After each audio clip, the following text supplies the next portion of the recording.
சின்ன முருகைய சிங்கார முருகைய சின்ன சின்ன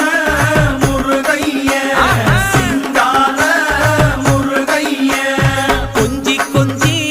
தமிழ் பேசும் செந்தில் வடிவேலனவ கொஞ்சி கொஞ்சி தமிழ் பேசும் செந்தில் வடிவேலனவ சின்ன சின்ன முருகைய சிங்கார முருகைய கொஞ்சி கொஞ்சி தமிழ் பேசும் செந்தில் வடிவேலனவ சுப்பிரமணிய சாமி என்பார்,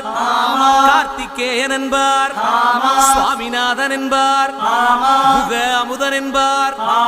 பாலசுப்பிரமணியன் என்பார், கருணாகரன் என்பார், கதிர்காம கந்தன் என்பார், கதிர்வேல